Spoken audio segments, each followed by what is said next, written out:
We are live. Uh-oh. We are rocking and rolling on this beautiful Friday afternoon. Yes, it is Friday, March 17th. It's about little after 2 p.m. Eastern here on the Crypto Flight Path. It is rather glorious and sunny here Is it? in It's not here wherever I am. It's cold and rainy and crappy out. We get a mix of weather here. They like to trick us. We'll get a week of 70, and then all of a sudden it's cold and rainy for 2 weeks. And It's a I'm rug pull is up. what it is. It's a nature rug pull, 100%. But yeah, today we wanted to talk about the idea of being your own bank.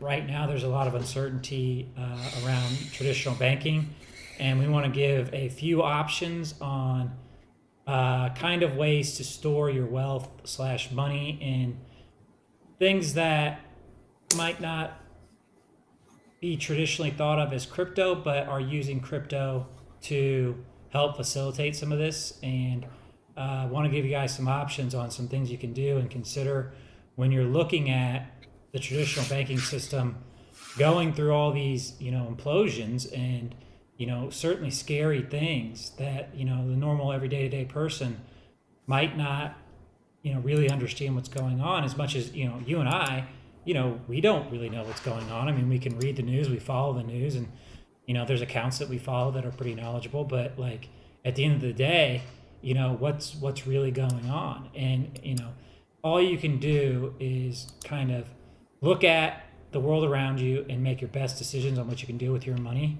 I guess while you still have access to it, right? Like that's the scary part. And so, we're going to start off, we'll talk about Bitcoin at first. And obviously, Ted and I believe that Bitcoin is the best way to exit the traditional system and, eliminate some of the counterparty risk associated with the traditional banking system, which 2 weeks ago sounded crazy. Today it does not sound so crazy. Uh, but yeah, I'll let you take it from there, Ted. Well, yeah, life comes at you fast sometimes, as the commercial says, whatever that commercial is. But the the thought that's brewing as I listen while listening to you explain what we want to talk about, there's a couple things that I wanted to share. Is that uh, while we believe that Bitcoin is the best way to protect and actually take possession of money, money that you actually have possession and control over, in a way that even today, with all of the promises from from regulators and people in the government, and from commercial bankers, from regional bankers, from people just regular bankers, or any financial institution that participates in the monetary system in the United States, they say that your money is safe. Okay, maybe it is, but at the end of the day, you don't actually own it, and you can't take possession of it in the way that you think you can, and it can be confiscated and seized in many, many ways. Whether you do something wrong, you break the law, you don't break the law, you say something somebody doesn't like. These are all things that sound like science fiction, or would have sounded like science fiction, but have become rooted in fact. There's plenty of documented cases where people's money have been taken from them, whether they did something right or they didn't do anything wrong, et cetera, et cetera, et cetera. The point I'm trying to get to is that even though we believe that Bitcoin is the right vehicle, or it's the best vehicle, perhaps, to actually take possession of your money, of money, that there are other options, and in some cases it's not feasible or not possible or not desirable for people to use Bitcoin, and that's why we'll talk about a few other things. But the other thing that I wanted to kind of tee up and set a baseline here, perhaps, is that uh, nowadays, in the last, I don't know, 30 years, it's the idea of the US dollar being backed by something tangible like gold, is kind of a foreign concept, perhaps, to a lot of us, in this day and age. And what I'm like rowing toward here is the reality, in 1971, when President Nixon at the time took the United States off the gold standard, meaning prior to 1971, the U.S. dollar was backed by gold. And at one point in history, rewind the tape several decades further, uh, in order to even have US dollars, you would have to deposit gold into a bank, and then they would give you an equivalent number of paper US notes, what they called bearer assets or bearer notes, and they were redeemable for an equal amount of gold. And so that the reason I think this is an important concept for people to keep in mind is we're talking about storing wealth in what we could probably refer to them as bearer type assets. Bitcoin is a bearer type asset. You exchange paper notes in return for something that you physically can hold digitally, I should say. You physically can have a device that holds your keys, perhaps, to your Bitcoin that sits on the blockchain. But the point I'm trying to get to is there used to be a time when you could take your paper US dollars and redeem them for gold. That's no longer the case. That changed in 1971. There's a world full of information out there, a wealth of information, since we're talking about wealth preservation and wealth in general today. The wealth of knowledge that's been preserved on the internet for any and all to look at and understand around, like what preempted the move to take us off the gold standard, and then what has happened since. And it was the catalyst and like the fork in the road, and in many respects that paved the way, or set the direction that we've headed as a nation and as a world, where our money has become less and less valuable in its ability to purchase or acquire goods and services in return. And the question is not whether we're going to stop this or reverse it. I think the answer is probably not. The only thing that we can really do today that I know of is to find ways to take the paper money or the fiat money that we earn and put it somewhere, exchange it for something that's going to preserve the value that we perceive that these paper notes have today, so that it is worth the same later on in the future to counteract the effects of inflation, rising costs, rising this, rising that. War, famine, political instability, financial instability, deglobalization, all of the like scary boogeyman things that are happening in the world and have been happening in the world since time immemorial. So anyway, the bearer asset thing is what I wanted to try and lay the groundwork today for around.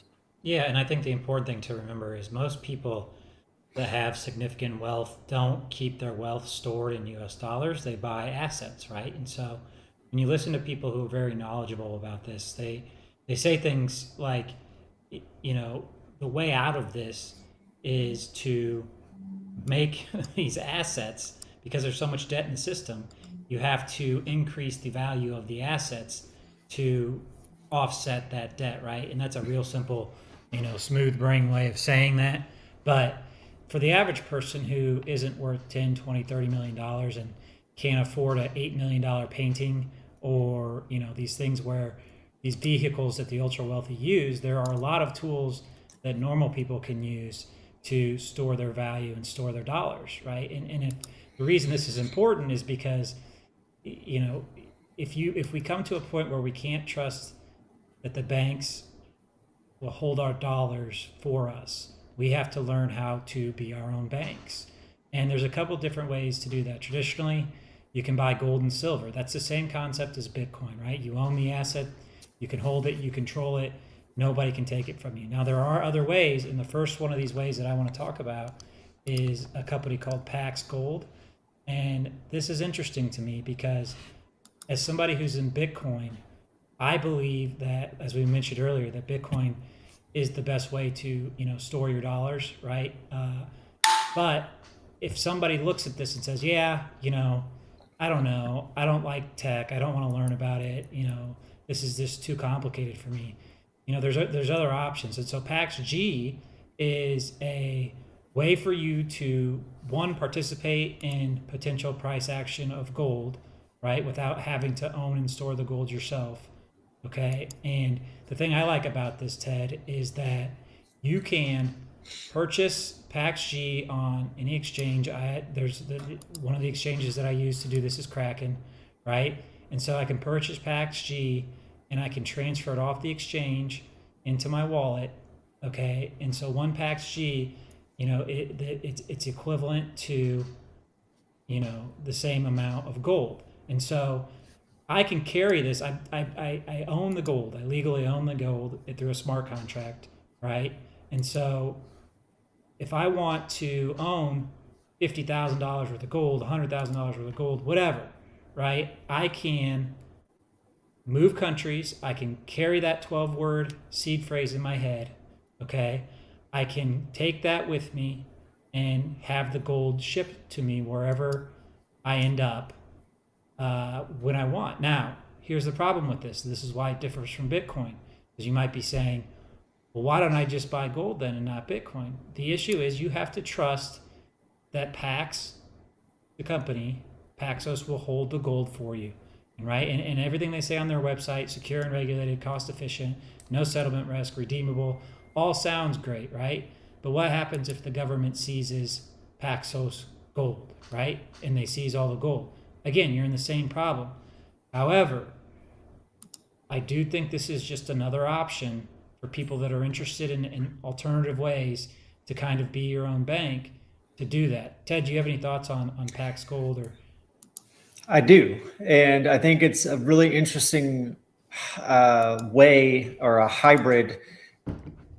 And when I say hybrid, I mean Bitcoin is one end of the spectrum. It's a fully digital bearer asset that you can purchase on the open market, and you can take full custody, possession of, either by way of your seed words for your cold wallet, or by way of taking your cold wallet, or by using your custodial hot wallet in Coinbase or something to that effect, with you wherever you go around the world, and or nowhere. If you stay put right where you are, you can take possession of it. Let's say that that's not an option. Let's say that, in the same way that I'm very well versed and very interested and very aligned with the ethos of Bitcoin and all of its wonderful characteristics and all of the benefits, let's say that I'm someone on the other end of the spectrum, but for gold, because there are those people, and we have to accept. And well, we don't have to do anything. Let me preface that. I'm of the mind that it's each person, like one mind. We say on this channel, one mind at a time. But some minds don't want to own Bitcoin. Some minds don't want to own gold. Just in the same way that I'm not super hot for owning gold, someone may not be super hot for owning Bitcoin. But what I'm trying to say is I can at a minimum look at this from a slightly different angle and understand that the interesting characteristics here is that, in the same way that if I wanted to buy gold today and actually take possession of it, there's a whole interesting set of risks and challenges that come along with that. Do your own research here on like what it would mean to actually take possession of physical gold and the risk that comes with that. I don't need to bore anyone with those details. That's information that anyone can find. But what I'm trying to get at here is that if I really want to own gold, and I want to have exposure, in the investment world, say, well, I want to have exposure to this asset class or this type of asset. If I want to have exposure to gold, but I don't want to have to deal with any of the physical risk, like harm, being robbed, having to custody it and deal with all of the challenges, spend money on a safe big enough to hold some gold and strong enough to keep it safe if I want to go to the grocery store. But what happens if somebody finds out there's gold in my house, that kind of thing? There's an alternative to that. It's PaxG, and it is a token that is backed by gold. In the same way I was talking earlier about how in the old days, the US dollar used to be backed by gold. The PaxG token is backed by physical gold. And yes, there's some counterparty risk perhaps that you very eloquently articulated a moment ago, Josh. But the reality is that if you want to have exposure to gold today and you want to do it in a scalable, sensible, easy way, it's very, very simple to take advantage of what Paxos offers to purchase the token. And reading what Paxos says on their website is that, the FAQ is pretty darn good, in my opinion. Not only can you learn what it is, they talk a little bit about the benefits of it, leveraging a public blockchain to show the one-to-one ownership of physical gold, but more importantly is the difference between what it means to be allocated and unallocated, any of the fees, and then the tradability, the ability to get in and out of it quickly, meaning you as the participant in the market, as the buyer or seller, are able to transact when it suits you. You're not necessarily, assuming that, we have electricity and, we're not like, we haven't been bombed back into the Stone Age or anything retarded like that. But I'm just saying, if you want to have exposure to gold and you want to do it easily, you can log on to Kraken, like you were articulating. You can allocate some US dollars or other fiat money and store its value in Paxos, just like you could any other digital asset, with the understanding that the digital asset that you're possessing in the form of the PaxG token is one-to-one matched to some amount of gold. And you're placing your trust in Paxos, and you're placing your trust in the custodians, the people that are housing this gold. But try and think about this in a mostly comprehensive way, is that these folks they're taking real reputation risk in doing business, and it is in their best interest to make sure that their customers, meaning the people that are purchasing the tokens and making the investment, feel like they're getting like a return on that investment, and that their needs are being met, and that the trust is there. So let's try and remember that as moving forward. I mean, it just, the world we live in today, yes, it can be a little bit scary, but there are still some people in the world, believe it or not, that want to run what's the word I'm looking for? Like ethical businesses that are compliant, they follow the rule of law, and they do good, they do right, and they do well by their customers to try and stay in business. So that's what I think Yeah. Paxos. And again, these are just options, right? These aren't necessarily recommendations, right? These are options you can use to, diversify where you hold your wealth, right? And so, when I look at this and I see, banks imploding, and then I see Janet Yellen get up and get grilled by the senator from Oklahoma, and not be able to guarantee that, regional banks' deposits will be covered. Basically, she said that, they will choose which banks get bailed out, and your bank might not get bailed out if they don't see fit, right? And the words she uses is systematically important. Well, that's a very subjective thing, because to me, my regional bank is very systematically important, right? And so, when I look at this, and when I look at PaxG and the way that I've set up my life, like I don't have any problem owning gold and silver and Bitcoin and real estate. Like you shouldn't get too hyper focused on one, right? Like I believe in Bitcoin, and I have a high level of conviction, and therefore, my portfolio is allocated to a heavier position of that, right? But that doesn't mean I don't own gold, doesn't mean I don't own silver, right? And the reason you want to own some of these other assets is a hedge against the other assets, right? And so if for some reason we get some catastrophic event and people no longer have confidence in the US dollar, right? I want to be able to be in a position where, for a 2 to 4 week period, that, I have mediums of exchange, okay? And so some of those mediums of exchange might be silver, it might be gold. And gold is hard because, to exchange gold for any sort of good is very difficult, because the amount of gold is worth so much, right? So like one gold coin is worth around $2,000. Well, if I want to buy, $20 worth of stuff, it's very hard to do that with gold. And so like when I look at a PaxG, what I think about is, okay, look, I don't necessarily think that the world is ending, okay? But with PaxG and it being using the Ethereum blockchain, and doing my due diligence and researching Pax and understanding that it's regulated, understanding, that it's a legitimate company, I can allocate a certain percentage of my money that I may have held in the bank towards gold. And for me personally, that probably wouldn't be a lot. But the other side of that is, look, if something does happen and they do reset the value of these assets, right? Because to get out of the debt problem, you have to revalue the assets higher. right? And so right now gold is trading for $2,000 an ounce. If they revalue that asset to $20,000 an ounce, I want to have a position in my portfolio positioned in gold. And PAX-G is a way that I can do that without actually having to carry around the gold myself and custody it myself. Now, the trade-off in that is I have to trust PAX-G, right? I have to trust Paxos, and I don't, like in the sense that, I can only know so much about the company. It's not that I don't think they're doing anything wrong. I have no evidence of that at all, right?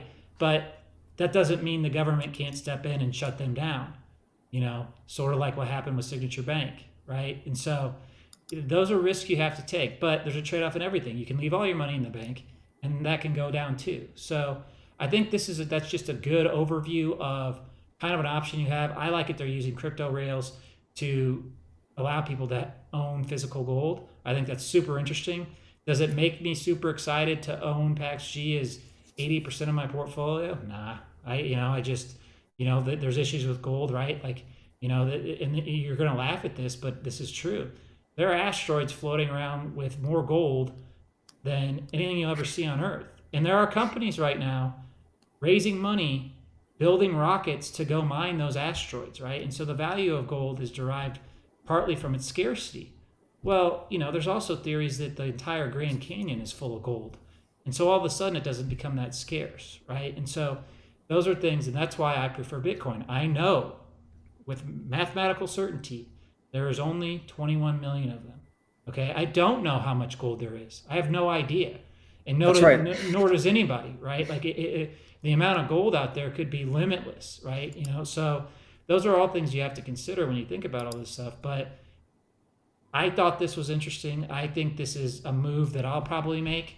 I'll buy chunks over, I'll probably start dollar cost averaging into this, because the more I think about it, the more I lay awake at night. And after I see the way the government handle this, the way they keep saying everything's safe, the way they keep lying to us, and let's not sugarcoat it, that's what they're doing.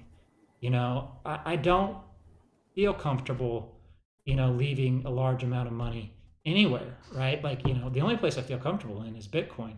And, if you're not a Bitcoin person, you're probably watching this going, you're out of your damn mind. And we very well maybe, right? Like, let's not kid ourselves, right? We've done the homework. We have conviction in this. Of course we could be wrong, right? Like I don't hear a lot of Bitcoin people say this a lot, but you have to consider the idea that you might be wrong, right? Like that's okay if you're wrong too, by the way, right?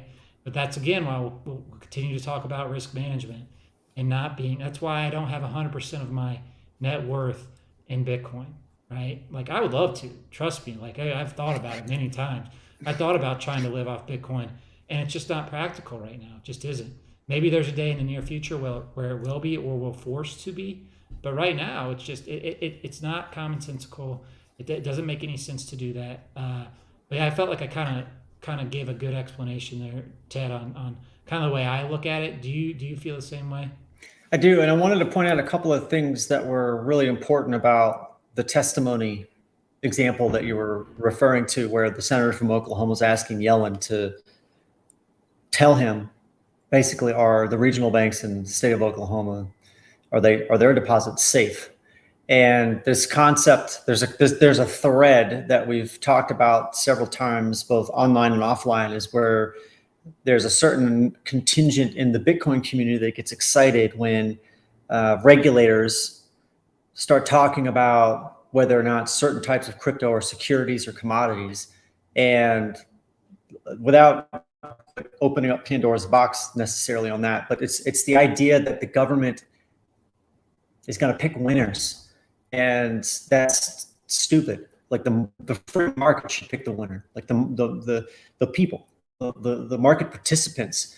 Government works for people, and yes, there are these missions and mandates and like worthless promises about trying to protect the public from bad actors and all this other horse malarkey. But the point I'm trying to get to is I think it's dangerous when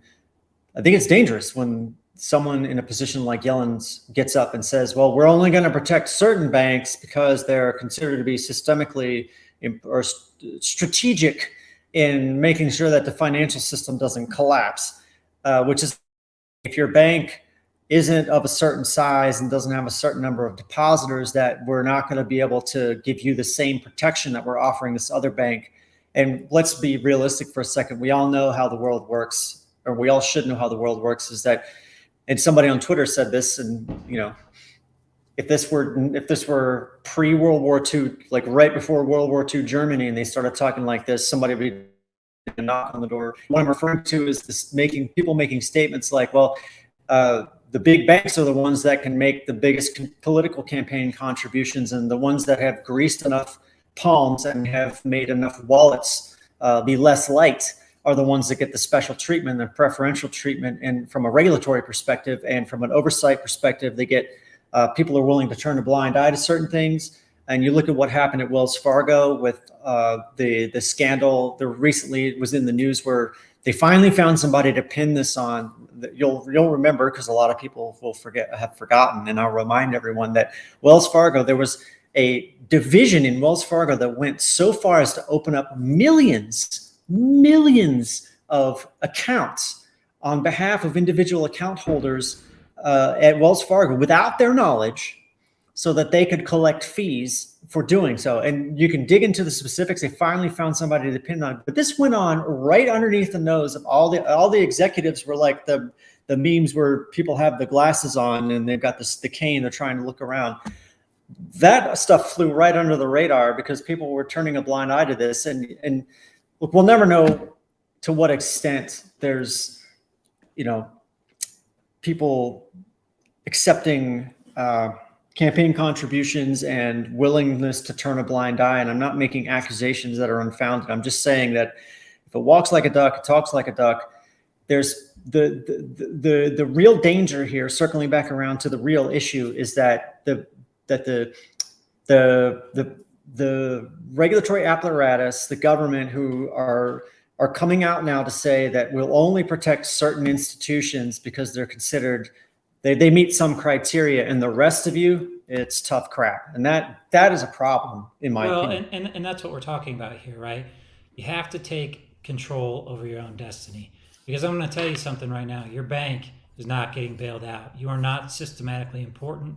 They do not care. You don't have enough money to influence these politicians or these people running. And I don't care. This is just the truth of it.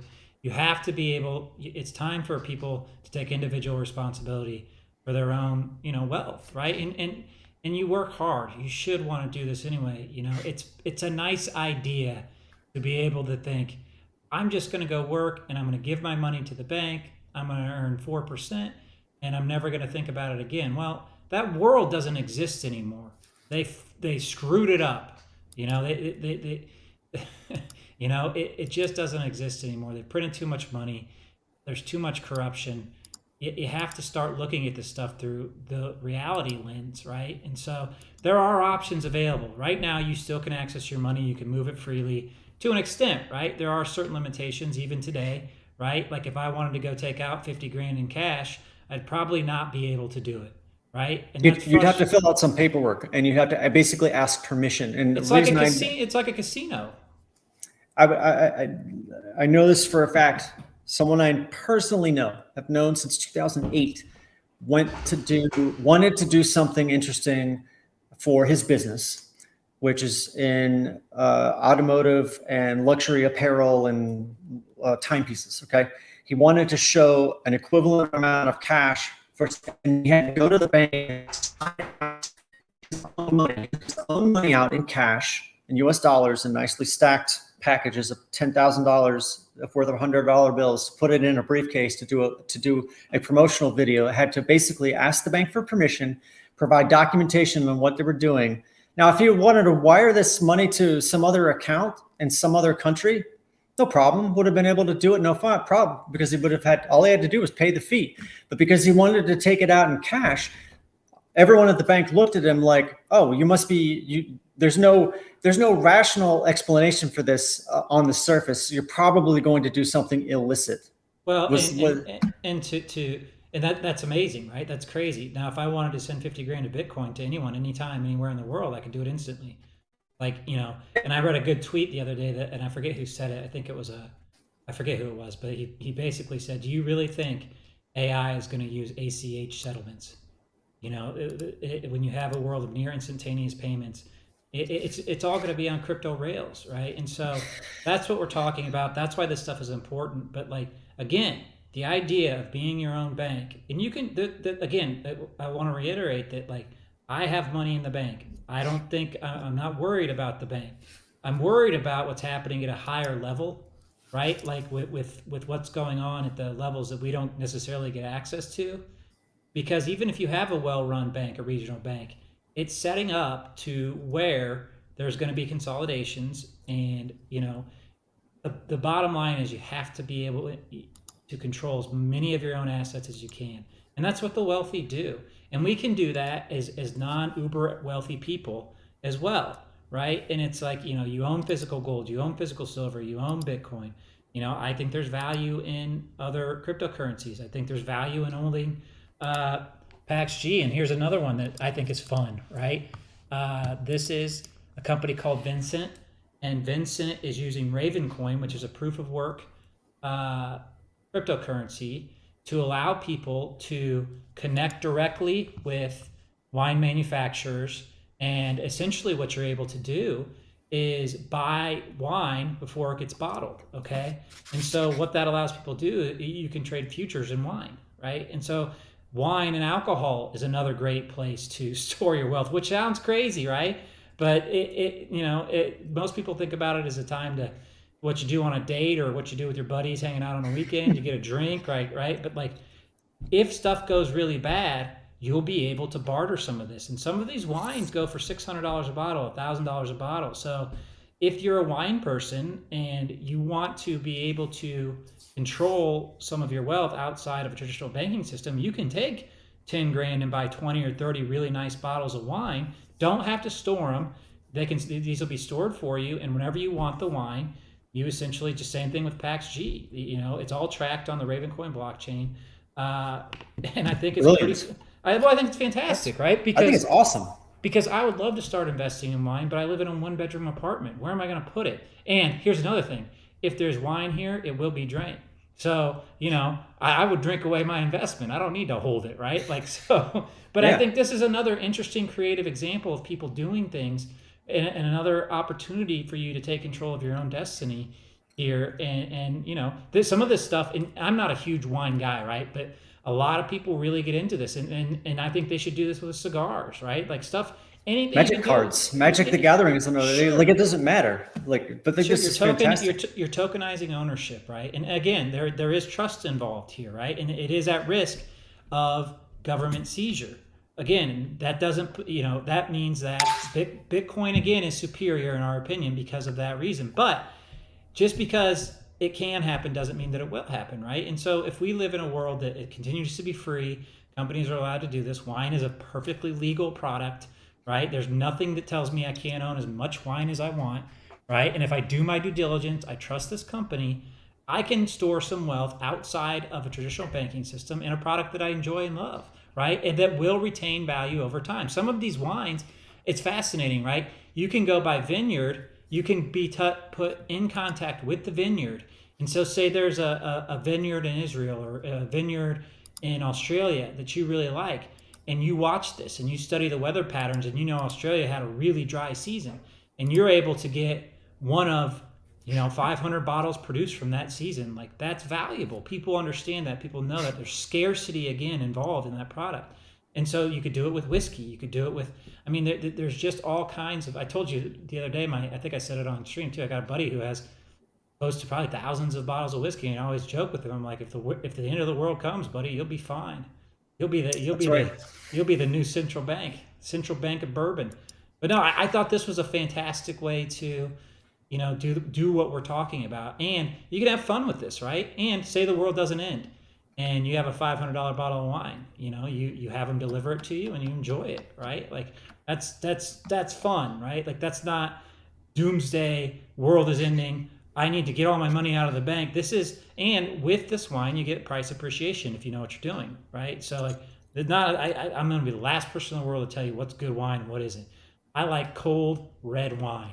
That probably makes me a psychopath. I don't know, but and I like the Syrah, and I can never find it anymore. They used to have it at restaurants everywhere. It's real hard to find that. But anyway, that being said, Ted, I just thought this was another interesting example. People using crypto rails to allow tokenization of real world assets, right? It's an excellent use case for like, and so imagine your bank is in trouble, and before it got into trouble, you took half your money, or you took some amount of money that you wanted to put to work. So I prefer to look at my capital, the dollars that I have, as team members. They're a part of TED Incorporated, and they work for TED, and I'm going to put them to work. So imagine you're having trouble with your bank, and you say, "Oh darn, I don't want the employees of TED Incorporated to live in this box anymore. I'm going to put them over here in this other box." I understand the blockchain. I understand the proof of the consensus mechanism for Raven token. I understand how these folks are like, if I understand this simple basic function, the things that are happening and like how it all works, and I want to put some money to work in this format, it's a great way to have to. You don't need, like, I don't drink alcohol anymore, but I would participate in this kind of thing. I'm glad I didn't know about this until you mentioned it. Ted, that's all right. Nobody's perfect. That's right. So the point I'm trying to get to is that this is another example of the technology, like the underlying tech that makes the blockchain concept possible in the real world is being put to use in a way that will appeal to some people and not others. Just like Bitcoin as a bearer asset appeals to some people and not to others. Just like Ethereum as a smart contract platform, or as a way to develop applications across a globally distributed network of computers, doesn't appeal to everyone. It doesn't matter. If you don't like it, you don't have to participate. Newsflash.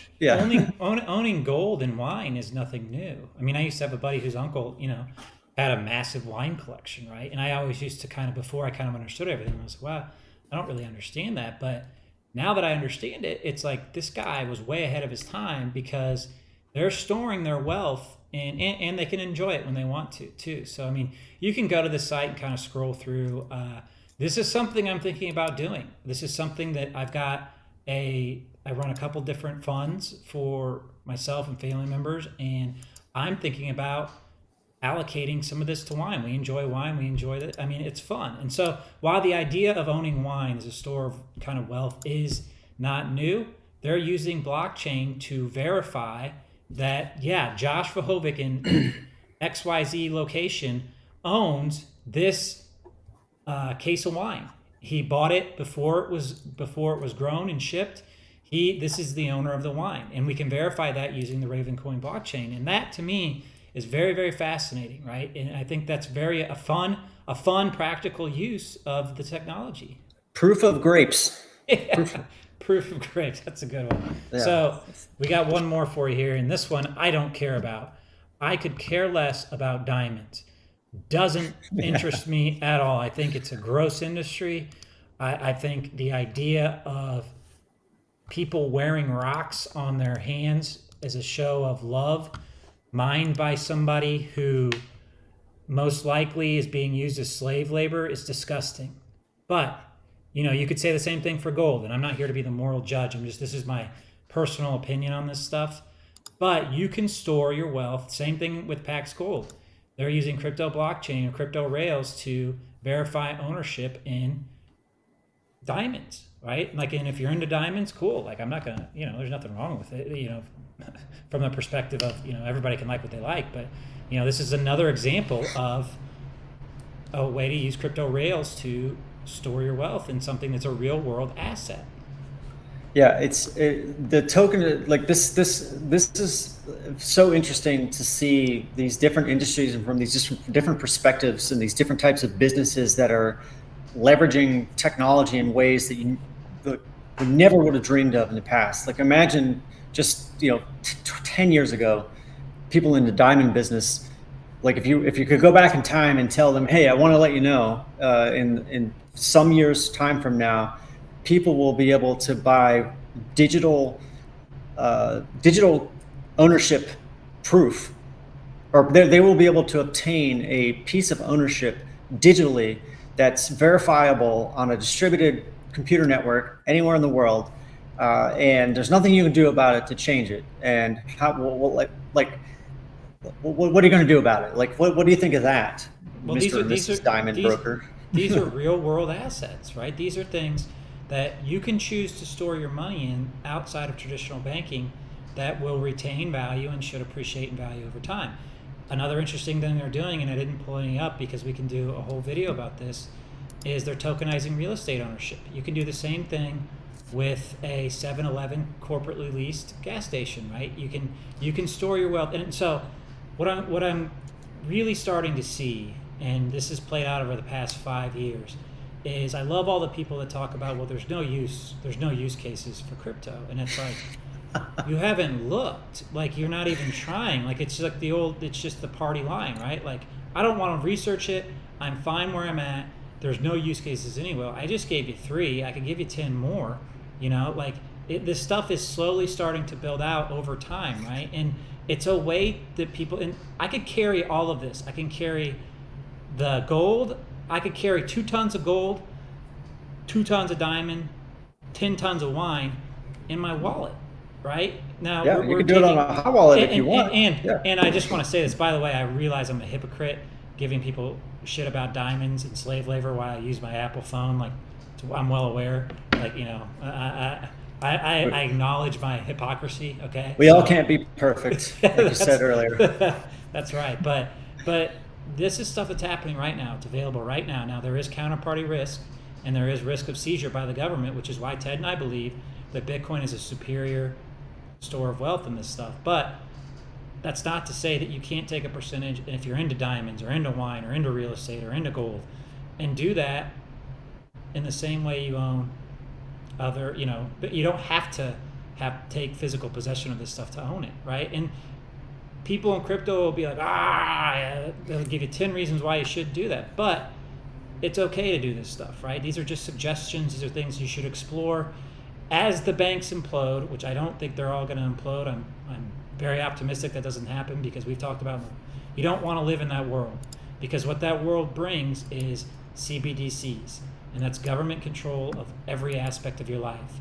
So I'm rooting for the banks, right? I hope the banks are ran very well, right? And I think a lot of banks are ran very well. I think the majority of banks are ran very well, okay? So you have this stuff that happens with Silicon Valley Bank, where they're making videos about, I don't even want to get into it, non-banking stuff, right? All I want my bank to do is bank stuff. I don't want them to do other things. Like if I run a business, if I'm consulting you, if you hire Ted or I to consult you about Bitcoin, you don't want us to give you your opinions on elephants in Africa. It doesn't matter, right? Like I'm keeping my money with the bank because it's a bank. A bank is designed to be a bank, not anything else.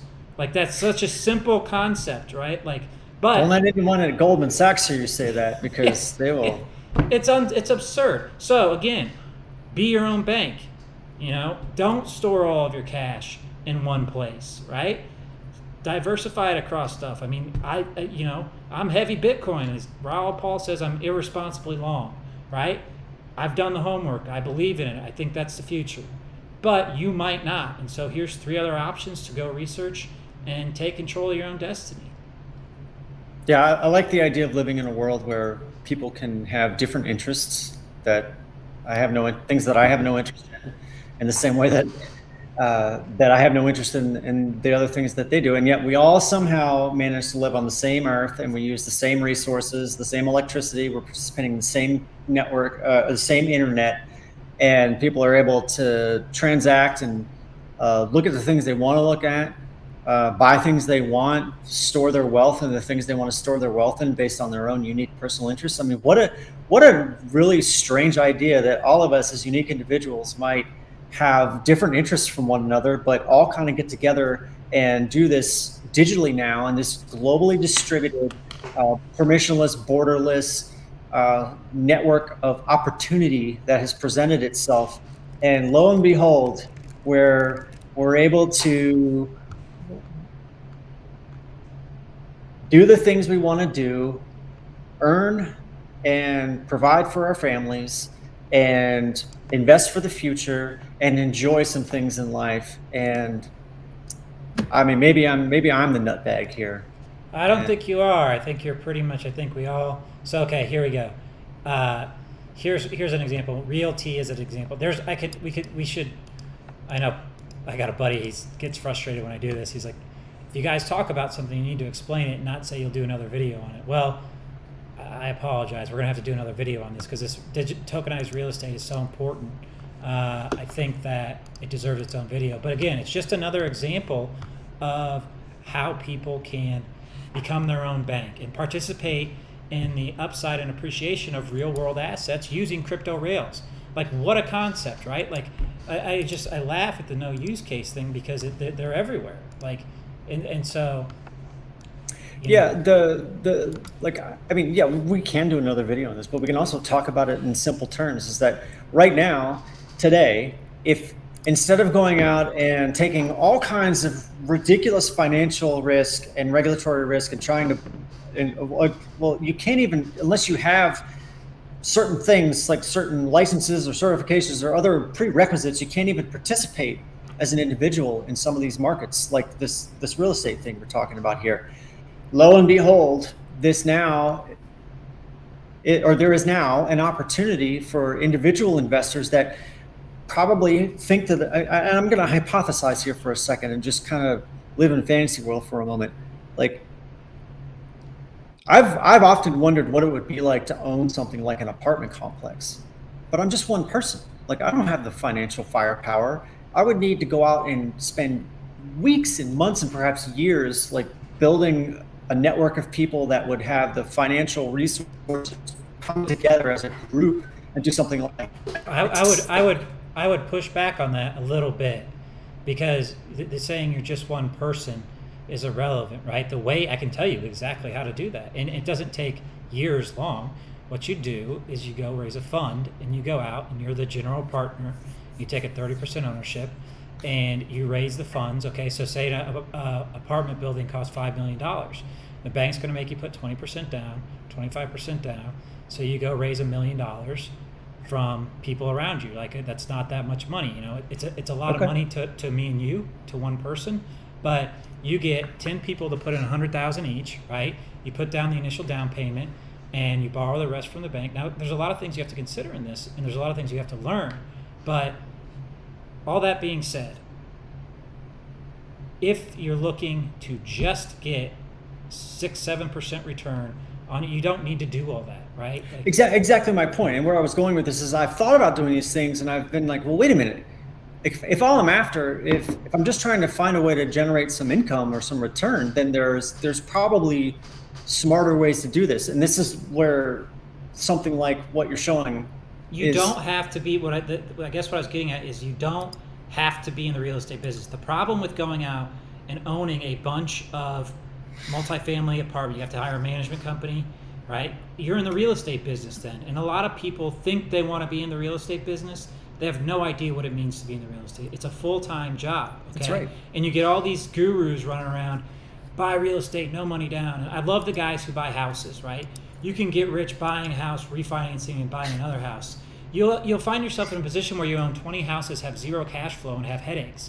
Like that, the whole point is to get away from that, right? And so there's other alternatives to that, right? Is your time better spent doing that, or what you actually know how to do, right? And I'm not knocking going out and creating a real estate portfolio. I think it's a great way to store wealth. Real estate worries me right now because I think there's so many people that are so sure it's never going to go away that, you know, these people running this country and their financial institutions, I don't know what's going to happen. Now, that being said, you know, I wouldn't let that scare you in any way from doing real estate, but I would just keep it on your radar.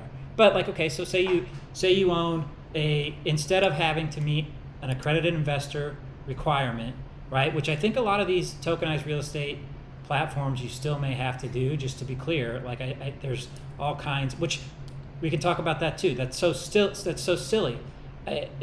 Just because you have $250,000 or $1 million doesn't make you a better investor, right? Like you could still, like a lot of this stuff, they just make you check a box and say, yeah, I'm an accredited investor. there's people that know so much about markets and real estate that just haven't made it yet, or have had caught some bad breaks or whatever, that aren't allowed to participate in this stuff. But then I can go to Las Vegas, book a room at the Cosmo, and blow all my money. Nobody stops me from doing that. That's like, right. It's absurd. But I want to take $100,000 and invest in this project. Well, you're not an accredited investor. You can't.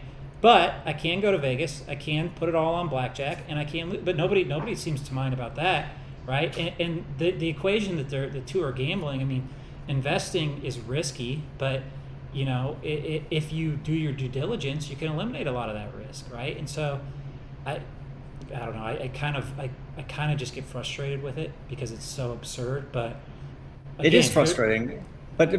So how does something like Realty make it possible for individuals to participate without having to deal with a lot of those headaches? It's probably a good question to ask. I don't know if Realty specifically. I know there's a lot of these popping up where you can have tokenized ownerships, and I've seen programs where you can invest in it as little as $100, right? And so what they're basically doing is like I mentioned earlier, the way most people in real estate become successful is they raise funds, right? And this used to be something that was like, oh, nobody can do this, but guess what? There's the internet, right?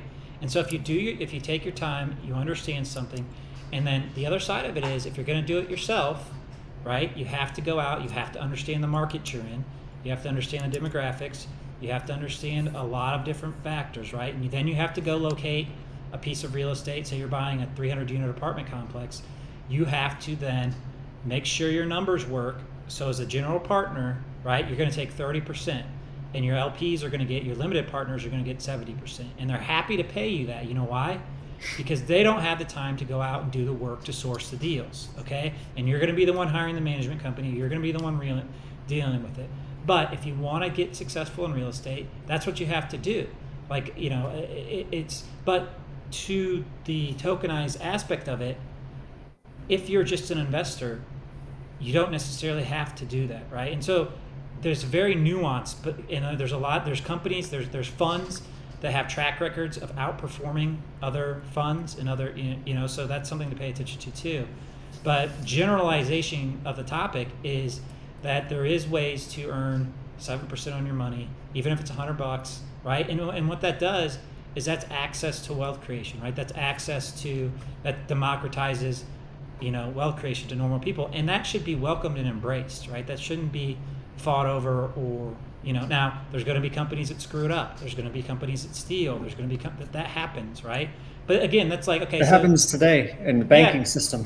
And if it happened today with a tokenized real estate company, Senator Warren would blame crypto.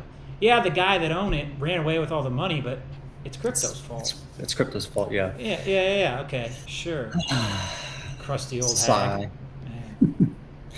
So circling back around, we talked about different ways to take money out of the bank and store it somewhere. And one of those ways is through something like Paxos. What was it? Vincent?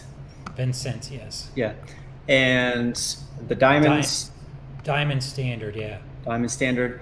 But the general consent, or the general concept here, is that there's more than one way to store wealth, and more importantly, try and preserve the purchasing power of your money in a future state is what I think we're trying to get across here today. Yeah, and I got off track there for a little bit. Sorry about that. But again, right. here's something that Ted recommended, and I'm familiar with Trader University as well. The video "Be Your Own Bank," Ted, is one that you recommend people look up. Here's another individual who's very well versed in Bitcoin. He's what's called a Bitcoin maxi. He does not like anything other than Bitcoin, so just take that with a grain of salt. Who knows, he may be right. Who knows, he may be way off. But his Bitcoin videos in particular are very good, very well researched, very well thought out, very sound. And I try to listen to a lot of what he talks about, but he's so far down the Bitcoin maxi hole, which is fine, which is great. Like no big deal, right? Like the Be Your Own Bank video, I think, is good if you're still trying to get your mind around some of the inner workings of the or if the banking system today to you just looks like a big gray box that you can't see inside, if you don't understand how things work, it's a good place to start where you can start to understand in parallel that yes, the U.S. financial system's over here and it's doing things, and we don't know like what the risks are. We don't know, where our money comes from necessarily, and we don't know a lot of things about it. But we got this other thing called Bitcoin, and here's how it works, and here's the things you can do with it, and here's how it protects you from some of the things you don't know over here.